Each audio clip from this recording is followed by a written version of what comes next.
What up, though? You already know what this is. Respect the worst if you don't respect the best. Top tier podcast. I am Ledge. Let's get right off into this, man. Quick battle rap roundup. Doing this before the band battles happen. Um, it's band weekend pretty much, band legacy or whatever. So I just wanted to get a quick roundup on a few things that have happened, or a few things that haven't really been talked about. There's been a few dope battles that's been going around, and I'm gonna start off first in Milwaukee. Black Ice Cartel, another dope battle off of their cold case card, which happened. I want to say late January, 27th, 28th, if my memory serves me correct. This was Bankhead versus Danny Myers. The other battle off the cold case card that they released was obviously Vixen the Assassin versus Coffee Brown, which was a dope battle, dope one rounder. And if you want to see my recap on that, I've got an episode about that as well. Subscribe to the channel on YouTube. Follow me on the socials. The link will be in the description box. And yeah. So with this battle, I take it that event did really good because this was another dope battle, man. I'm talking about Danny, who's probably the most consistent at this point, and Bankhead, who's emerging as a guy to really be dealt with, man. I'm telling you, he's nice. He's fire.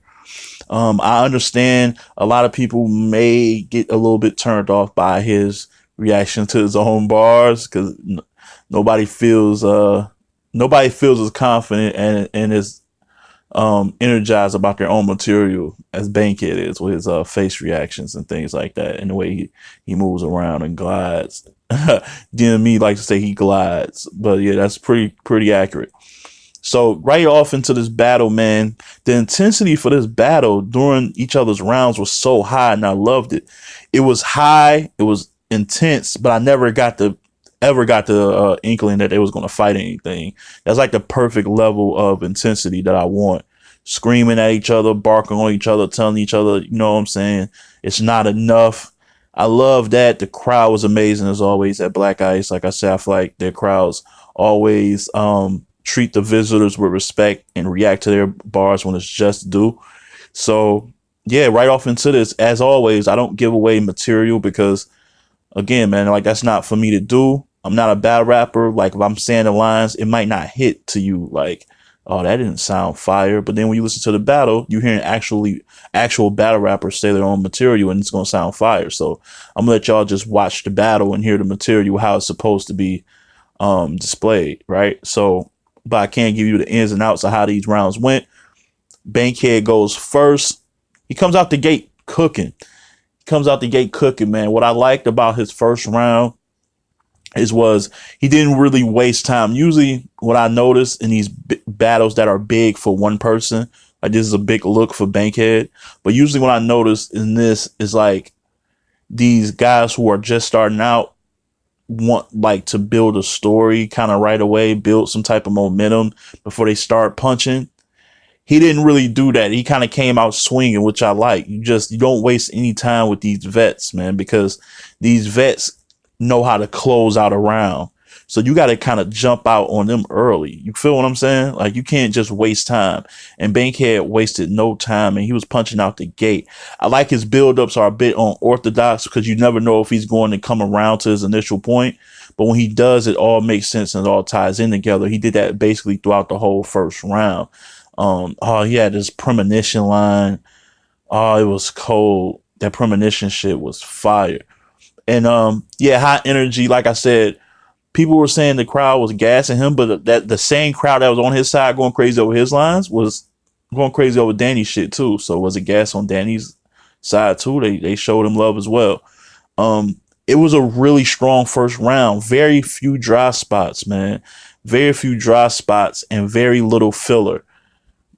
Like you gotta understand the difference between filler and like actually building, like setting up something. Like filler, you can just tell they're just placement words just to get to the end of your bar.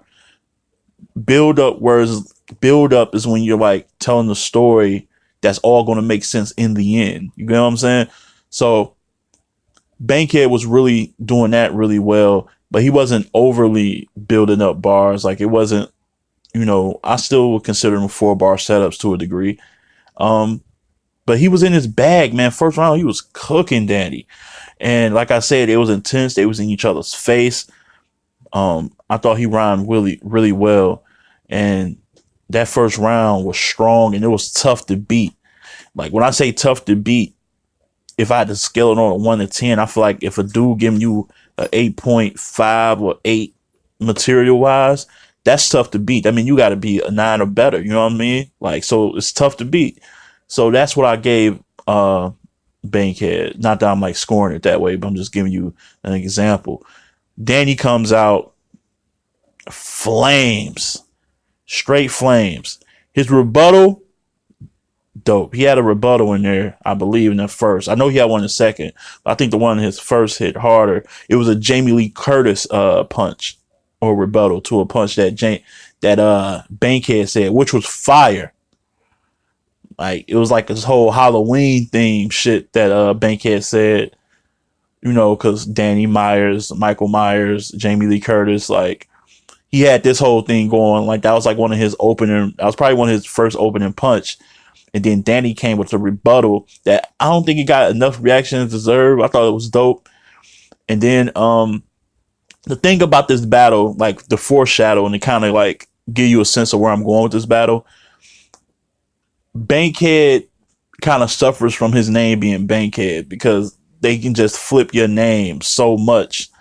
And Danny had these original flips that I never heard. I've watched enough Bankhead battles to know if I heard a Bankhead flip that was similar. And I don't think I heard, maybe Bank Shot, but outside of Bank Shot, I don't think I've heard of some of these bank flips that Danny came with. They were so dope and original, and they were landing at a high rate. So when he had that, and then just with his whole aggression, he's a lot more aggressive, a lot more in your face. And he was tying shit together really well, man. He was special in that first round.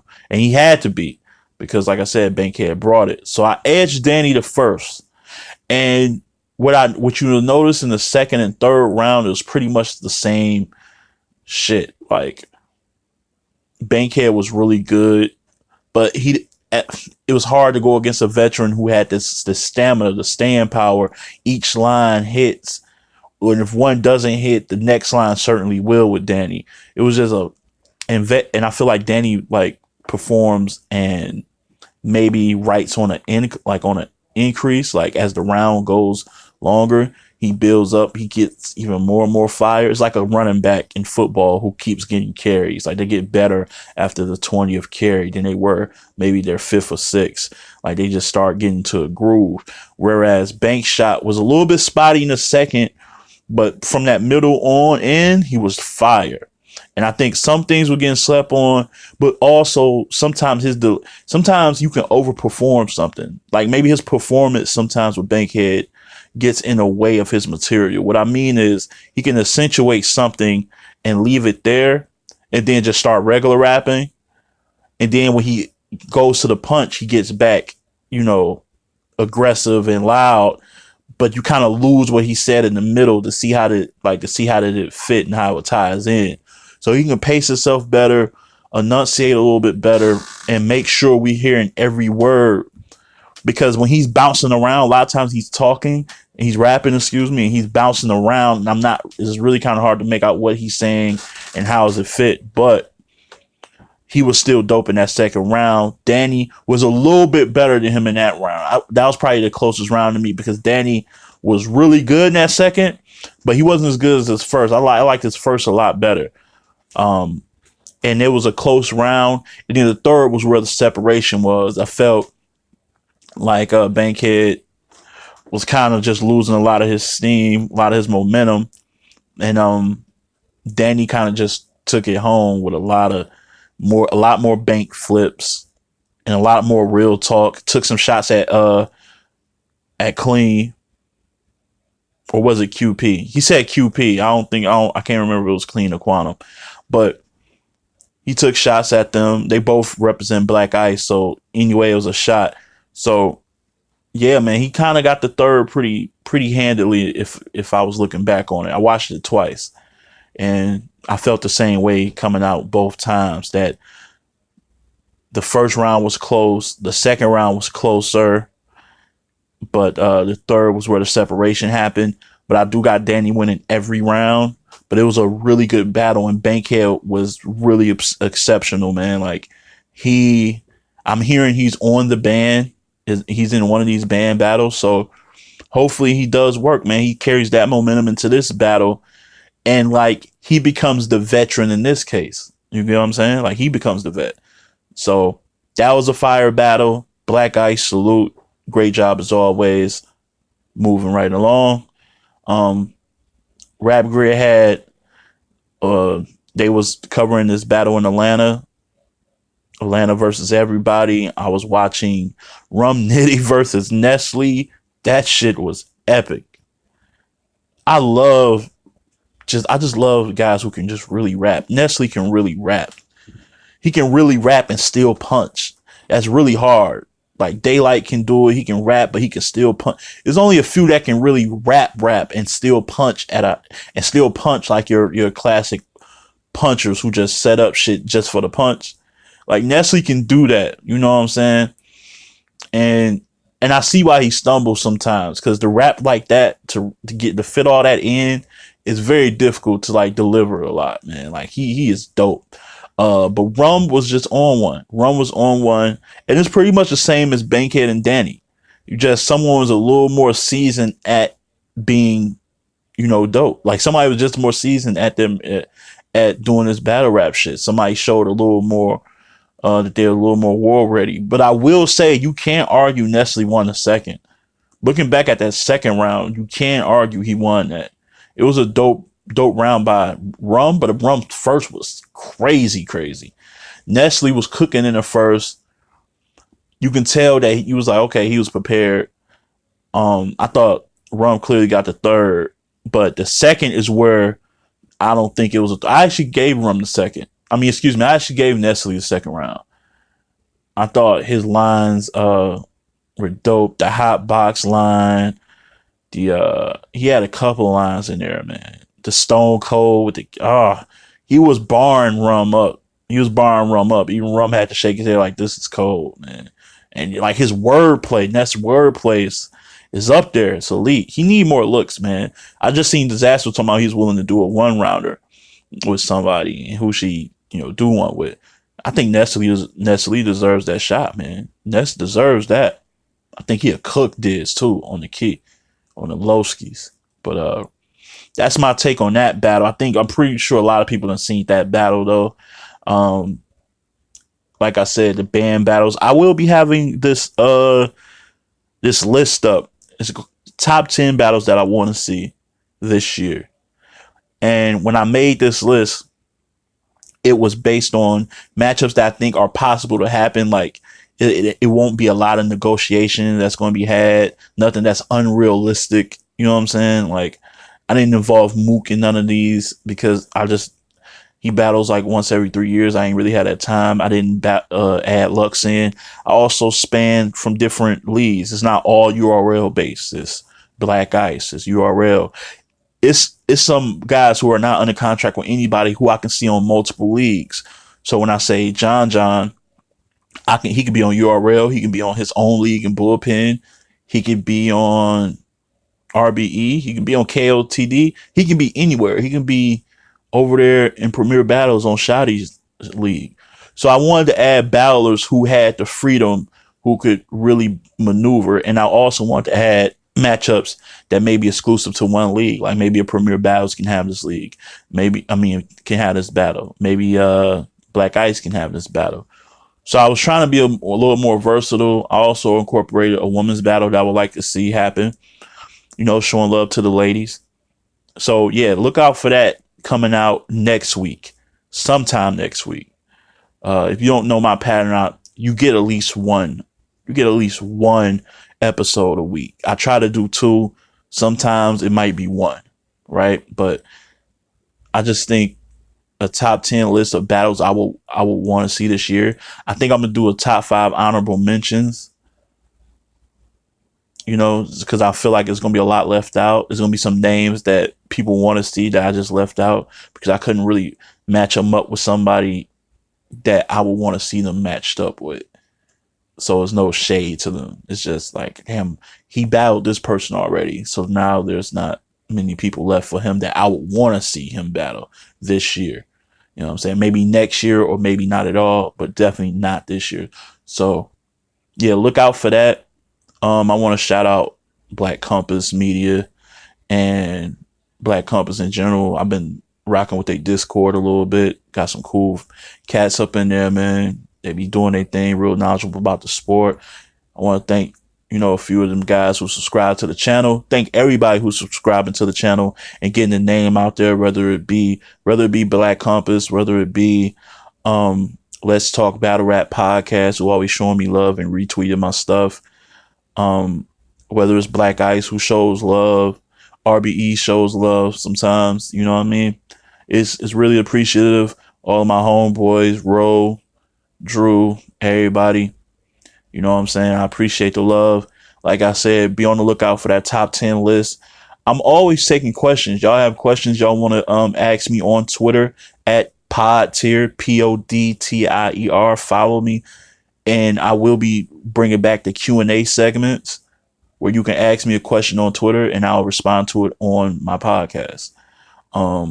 Or if one of you cats in the Discord want to ask me something like, yo, I want you to, you know, answer this question on the podcast, I'll do it. You know what I'm saying? Showing love. I always believe in supporting the supporters, right? So that's what this is all about. Cali Smooth and Disaster, I haven't gotten around to it yet. I heard it was good. I'm gonna check that out. That'll probably be on next week's roundup, along with Bricks Belvy versus Chef Trez. I heard that was fire. I'm loving that we're getting good feedback on battles that are happening at a consistent rate. There's not a lot, yo, he came to this battle and he choked or he no-showed. So I feel like we're getting back into the flow of the way it used to be, or the way that it used to be. And I'm loving it. No, sorry, I'm not ever talking about Gyms versus Rome DMV. I know people want to ask, a few people ask me, you gonna talk about that? No. So moving right along, I seen the question asked about math. Well, I seen not a question, but I seen a lot of people getting on math for battling Heavy Half. Heavy Half is pretty good, and I know you guys know that battle was booked before the Hollow battle, and I look at it as a favor for a favor with RBE. I think RBE can't do business the same way URL can do business. It's like, it's URL, you're going to want to do this anyway. With RBE, they have to find another way to acquire top talent. So doing these deals like they try to do with Verb, where it's like, yeah, you battle past stay, we get you Mook or something like that. With Math, it's like, yeah, we get you Hollow, but do this Heavy Half, for us too. That's how they have to do business. And it's a win-win for them because, well, it's a win-win for both, because Mav gets that Hollow look, because I don't think Mav versus Hollow will be booked anywhere else. Like, I don't think URL was looking to book that battle. I don't think they was ever going to put that battle together.